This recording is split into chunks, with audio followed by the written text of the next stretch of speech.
Before you skip, please don't. What you're about to watch is more than a story. It's a farewell, a tribute, and a reminder of how one man with nothing but heart and hunger changed the game.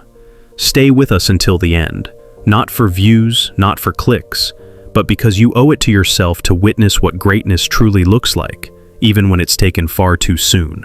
He was never supposed to be a superstar. Diogo Jota didn't grow up with headlines or fame. He wasn't raised in football royalty. He came from Macerelos, a humble place in Portugal, with a ball at his feet and fire in his heart. As a kid, he trained alone. Rain, sun, gravel, torn up shoes, none of it mattered. Because for Diogo, football wasn't a game. It was breath. It was purpose. It was everything. At 17, he burst into the professional world with Passos de Ferreira. Fearless, sharp, relentless. Not many noticed at first, but those who did knew. He wasn't flashy, he wasn't loud, but he had something rarer than talent. He had will, and that will took him far, across borders, beyond doubt. At Wolves, he made England pay attention. Quick feet, sharp instincts, and that Portuguese flair that made defenders panic. He didn't wait to be told he belonged. He proved it. And then came the call. Liverpool, Jurgen Klopp, the champions of Europe wanted him. And Diogo Jota didn't just wear the red. He became part of its heartbeat. He didn't wait in line. He made his own space. Goal after goal, game after game. He didn't care about the spotlight. He just showed up with grit, fire, and the soul of a warrior.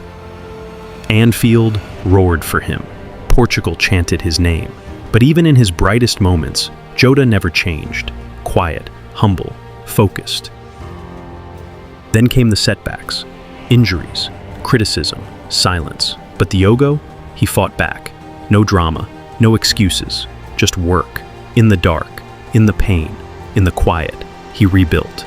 That was who he was, a man who didn't know how to quit, who rose every time they tried to bury him. And now, he's gone.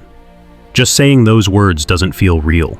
The world lost a footballer, but more than that, we lost a soul, a brother, a son, a teammate, a man who gave everything to this game, and who never asked for anything but the chance to play it. He didn't chase fame, he earned love, from Liverpool, from Portugal, from millions. His goals will be replayed, his highlights remembered. But it's not just the goals that made Diogo Jota unforgettable. It was the spirit, the quiet fire, the heart of a man who fought for every inch, who carried entire teams with silent strength, who made the impossible seem normal. He didn't have decades in the spotlight, but in the time he had, he left a mark deeper than most do in a lifetime. He played like every game was his last, and maybe, deep down, he knew how fragile it all was. Maybe that's why he gave us everything, every single time.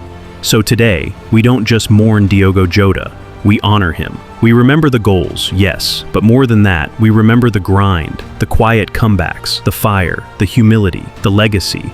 Gone, yes, but forgotten, never. To the fans, sing his name louder. To the kids, play like he did, with heart, with hunger, with humility. And to Diogo, thank you for everything. You didn't just play the game, you reminded us why we love it. If this story moved you, like it moved us, share it. Let the world never forget the name, Diogo Jota, because legends don't die. They live on, in memories, in chants, in hearts. Rest in power, Diogo.